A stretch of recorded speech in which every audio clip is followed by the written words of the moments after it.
बिहारी जी के मंदिर के पास एक भिखारी रहा करता था। जब उसकी मृत्यु हुई तो उसका सामान पुलिस वालों ने उठाया। भिखारियों का वहीं हो जाता है सामान, गुदड़ी इत्यादि। तो पुलिस ने जब पैसा उसके सामान को उठाया, जो कि मर ही गया तो सामान का क्या करते, सामान उठाया, पुलिस ने जब्त किया तो पता लगा कि उस भिखारी के पास लगभग 25 लाख रुपए थे। 25 लाख रुपए उसके बोरिया बिस्तर में थे और वो उसी के ऊपर बैठकर, उसी के ऊपर लेटकर भीख मांगता रहता था। पैसे के ऊपर बैठकर पैसा मांगता है। 25 लाख रुपए हैं, मर गया, क्या करेगा वो 25 लाख का? अपने जीते जी किसी को भोजन करा दिया होता तो उसे पुण्य मिल जाता। किसी बेटी का ब्याह कर दिया होता तो पुण्य मिल जाता।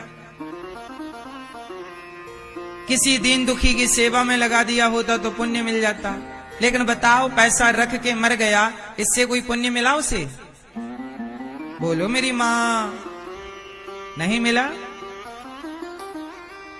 और वो सारी जिंदगी पैसा मांगता रहा, सारी जिंदगी पैसा मांगता रहा।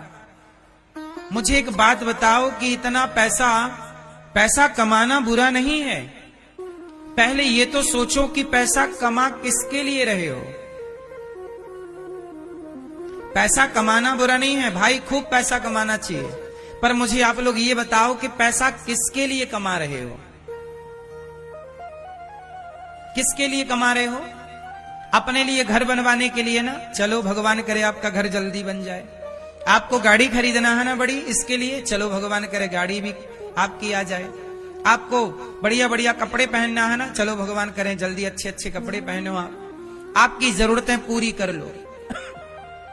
कुछ लोगों का देखो, आपका घर भी बन गया, गाड़ी भी आ गई, आपकी जरूरतें भी पूरी हो गई, फिर भी आप पैसा कमा रहे हैं। कमाइए, पर अब मुझे ये बताइए कि जब सारी जरूरतें पूरी हो गई तो अब जो पैसा कमा रहे हो उसका उद्देश्य क्या है? क्यों कमा रहे हो पैसा? किसके लिए कमा रहे हो? पैसा कमाओ साहब, पहले ये तो बताओ कि किसके लिए कमा रहे हो। अब मैं आपको बताता हूं कि पैसा किसके लिए कमाना चाहिए। पैसा तो ये दास अनिरुद्ध भी कमाता है और हम आपसे भी कह रहे हैं खूब कमाओ। आज यदि लाख रुपया कमाते हो तो 10 लाख रुपया कमाना, 10 लाख कमाते हो तो 1 करोड़ कमाना, खूब कमाना, आपकी कमाई को 10 गुना बढ़ाओ। पर मुझे ये बताओ कि क्यों कमा रहे हो? अब आप यही सवाल मेरे से पूछो कि अनिरुद्धाचार्य जी आप बताओ कि आप पैसा क्यों कमाते हो? पूछो जरा मेरे से एक सवाल, मैं आपको उत्तर देता हूं। मैं क्यों कमाता हूं, फिर आप अपना बताना। मैं अपना बता रहा हूं, आप अपना बताना। समझ लो कि हम भगवान के आगे खड़े हैं और हम अपना अपना बता रहे हैं। हे प्रभु सुनो हमारी दास्तां, आप भी बताओ अपनी दास्तां। अभी मैं बता देता हूं, फिर आप लोग आज शाम को दर्पण के आगे खड़े होना और अपने आप को बताना। दर्पण के आगे खड़े होकर पहले मेरी सुन लो, मेरी दास्तां क्या है। मेरे से आप सवाल कर रहे हैं, करेंगे, करो कि आप पैसा क्यों कमाते हैं। देखो, मैंने पैसा कमाने के पहले मैंने ये दिमाग सेट कर लिया है, माइंड सेट कर लिया है कि मुझे इस कमाए हुए पैसे को लगाना कहां है, मेरा गोल क्या है, मेरा लक्ष्य क्या है। मैंने पैसा पहले नहीं कमाया, मैंने पहले लक्ष्य बनाया कि पैसा मैं क्यों कमाऊं। पैसा कमाने का कोई उद्देश्य तो होना चाहिए ना। उद्देश्य क्या है? तो सुनो, मेरा उद्देश्य है कि गौरी गोपाल आश्रम में आपकी कितनी माताएं हैं जरा बताओ? एक मां है ना आपकी? आपके परिवार में कितने सदस्य हैं? 4 लोग, 5 लोग, 6 लोग, 7 लोग, 10 लोग। माता पिता, पति पत्नी, बेटा बेटी, भाई भौजाई, भतीजे, यही तो होंगे। 10 लोग होंगे ज्यादा से ज्यादा। आपके परिवार में कितने सदस्य हैं? खाने वाले कितने हैं? 4 लोग होंगे, 6 लोग होंगे या 10 लोग होंगे? 10 लोगों से ज्यादा बहुत कम लोग होंगे जिसका परिवार 20 लोगों का हो। बहुत कम लोग होंगे जिसका परिवार 50 लोगों का हो। क्यों जी, बात सही है? अधिकांश आजकल के परिवार 4 लोगों का है या 6 लोगों का है। आप लोग कमाते हो ना 6 लोगों के लिए, और सारी जिंदगी कमाते हो 6 लोगों के लिए। हाँ या ना?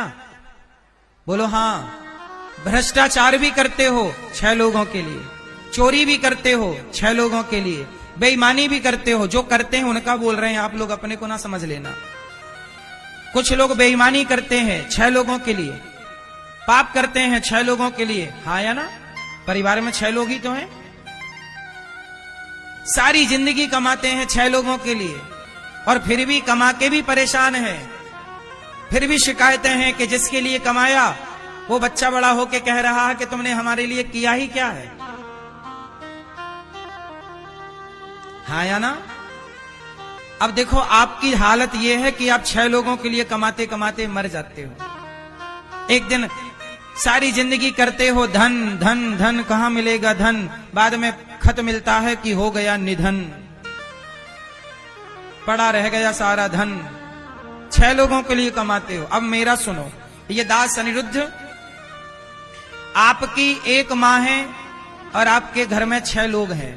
दास अनिरुद्ध की 290 वृद्ध माताएं गौरी गोपाल आश्रम में। आज के युग में जो बेटी अपनी माँ को घर से निकाल देता है, उन माताओं के लिए गौरी गोपाल आश्रम में आश्रय मिलता है। और उन माओ का बेटा बनकर ये दास अनिरुद्ध उनकी दवाई से लेकर, उनके भोजन से लेकर, उनकी सारी सेवाएं गौरी गोपाल आश्रम में। मेरी 290 माताएं हैं। कितनी माता? 290। अब बताओ, तुम 6 लोगों के लिए कमाते हो ना, इतना कमाते हो तो मेरी 290 माएं हैं और सारी माएं बूढ़ी हैं। रोज लाखों रुपया दवाई का खर्चा है। 290 माएं जहां होंगी तो एक एक माँ को भी यदि दवाई की थोड़ी थोड़ी भी जरूरत हो गई तो समझ लो कितनी दवाई लगेंगी। तो बता, मुझे कमाना जरूरी है कि नहीं? तो मैं किसके लिए कमा रहा हूं? मैं इसलिए कमा रहा हूं कि भगवान को मुंह दिखा सकूं। अपने लिए तो सब कमाते हैं, अपनों का पेट तो सब भरते हैं, पर हमारे शास्त्र और संत कहते हैं सभी में बांट कर खाए उसे इंसान कहते हैं। इंसान कौन है? जो अपना पेट भरे। अपना पेट तो कुत्ता भी भर रहा है, अपना पेट तो बिल्ली भी भर रही है, और अपने बच्चों का पालन तो बिल्ली और कुत्ता और चिड़िया भी कर रही है। लेकिन सभी में बांट कर खाए उसे क्या कहते हैं? इंसान।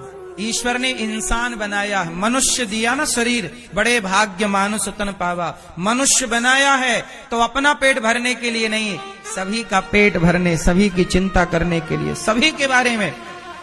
आप लोग चिंता में रहते हैं। आप लोग किस में रहते हैं? आपको चिंता है। किसकी? बेटी, बेटा, परिवार। अनिरुद्धाचार्य को चिंता नहीं है। क्यों? जो व्यक्ति अपने परिवार की चिंता करता है, जो व्यक्ति अपनी चिंता करता है, वो चिंता कर करके मर जाता है।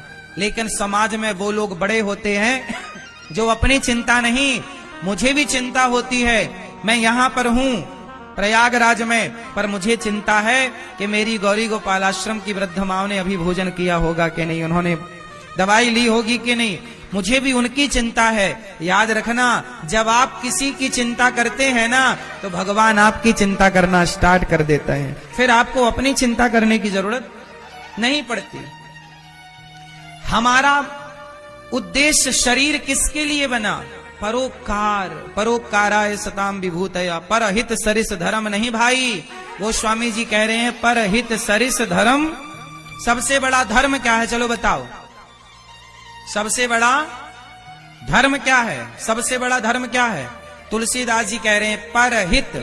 मेरे संग बोलो, परहित सरिस धर्म नहीं भाई। ए भाई, सबसे बड़ा धर्म क्या है? परहित। कौन सा? जोर से। परहित कौन सा? परहित मतलब, परहित मतलब, पर मतलब दूसरों का हित। अपना हित तो सब कर रहे हैं, हित अनहित पशु पक्षी जाने। अपना हित तो पशु पक्षी भी जान रहे हैं। क्यों मेरी मां? अपना हित तो पशु पक्षी भी ना जान रहे हैं।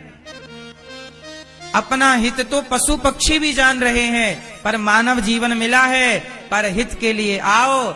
हम सभी को भोजन कराते हैं, सभी की दवाई करते हैं, सभी की सेवा करते हैं। इसलिए ये दास अनिरुद्ध कमाता है उन वृद्ध माओं के लिए, दवाई मिल जाए, उन्हें भोजन मिल जाए। अब सोचिए 290 माओं को रहने की व्यवस्था करनी है। अभी माताएं हैं, बढ़िया व्यवस्था है, आप आके देखना। और माताएं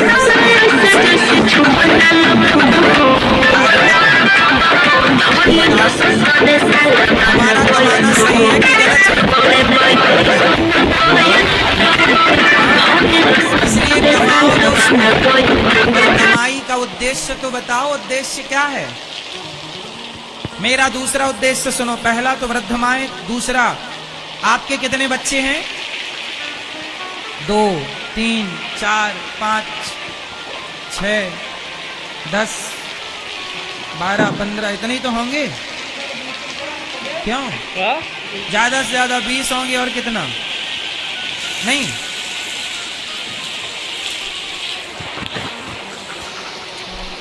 20 बच्चे नहीं है किसी के? अरे भाई रिकॉर्ड तोड़ो। सोचो आपके 2, 4 या 6 बच्चे हैं और आप उन बच्चों के लिए, 2, 4 बच्चों के लिए काम करते हो, पढ़ाते लिखाते योग्य बनाते। आपको चिंता कितने बच्चों की है? 2, 4 बच्चों की। उन्हें स्कूल भेजना, फीस जमा करना, ड्रेस लेना, कपड़े लेना, उनकी जरूरतें, उनकी इच्छाएं पूरी करना। लेकिन गौरी गोपाल आश्रम में गुरुकुल है, गौरी गोपाल गुरुकुल, वहां 150 बच्चे पढ़ते हैं। उन बच्चों का पढ़ना लिखना, खाना पीना, रहना सब निःशुल्क है। सब ये दास अनिरुद्ध आप लोगों से भिक्षा मांग मांग कर उन बच्चों को पढ़ाता लिखाता है। 150 बच्चे पढ़ रहे हैं गौरी गोपाल गुरुकुल में। उनको भोजन, उनको दूध, उनका कपड़ा, उनके किताब, उनके कॉपी, उनकी कलम, सब कुछ। अब बताइए, आप 2 बच्चों के लिए कमाते हैं, ये दास 150 बच्चों के लिए कमा रहा है। बताओ हमारा कमाना सही है कि गलत है? इसलिए हम काम ज्यादा करते हैं आप लोगों से। ज्यादा पैसा कमाना चाहिए। मेरी माँ बच्चों को कहो बेटा ज्यादा कमाओ, पर पहले ये मुझे बता दो कि कमा किसके लिए रहे हो, किसके लिए कमा रहे हो? बड़ी बात नहीं है साहब अपने बच्चों का पेट भर देना। स्वयं भूखे रहकर किसी को भोजन कराना ये पुण्य है। दूसरे की थाली से रोटी उठाकर अपने बच्चों की थाली में डाल देना ये बड़ी बात नहीं है। लेकिन अपने बच्चों की अपनी थाली की रोटी उठाकर किसी दूसरे की थाली में रख देना ये बड़ी बात है। भगवान करे आपके पास 4 चीजें सदा रहें। भगवान करे आपके पास भरपेट रोटी हो, आपके पास भरपूर कपड़े हो, आपके पास रहने के लिए मकान हो और बच्चों को पढ़ाने लिखाने के लिए आप शिक्षा दे सकें, उनकी स्कूल की फीस जमा कर सकें। इस लायक ईश्वर आपको बनाए। खूब आप पैसा कमाओ और अपनी जरूरतें पूरी करो, लेकिन अपनी जरूरतें पूरी करने के बाद ऐशो आराम में ना लग जाना। जरूरत से ज्यादा पैसा आता है तो व्यक्ति खर्च कहां करता है? आज देखो जरूरत से ज्यादा पैसा आ गया और समझ नहीं है तो लोग शराब पीने लग जाते हैं। आपने देखा होगा बड़े बड़े शहरों में ना, बड़ी बड़े पैसे वालों के लड़के लड़कियां बड़े बड़े क्लबों में जाते हैं, शराब पीते हैं, एक दूसरे के कंधे पे हाथ रख के भांगड़ा और डिस्को करते हैं। हाँ या ना? महंगी महंगी सिगरेट पीते हैं लोग, 20-20 रुपया की सिगरेट धुआं कर देते हैं। हाँ या ना? 500 का गांजा चिलम में भरा और एक सुट्ट मारा, खत्म, धुआं हो गया 500 रुपया। बोलो हाँ। 1-1 हजार की बोतल लाते हैं, एक घूंट में पी जाते हैं। हाँ या ना? पैसा तो यहां भी खर्च हो रहा है।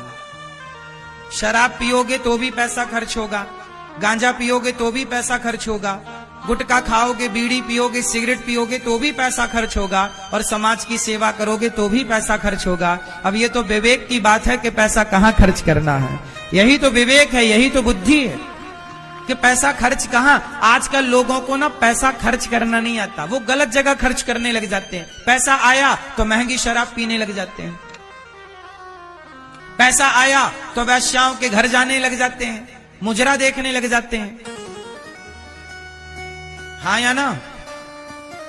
पहले के लोग ना पैसे वाले होते थे, गांव में नाचने वाली नचनियों को बुलाया करते थे, पूरी रात नाचती थी वो, तो पैसे वाले लोग मुंह पे नोट फंसा लेते थे, वो अपने मुंह से निकालती थी।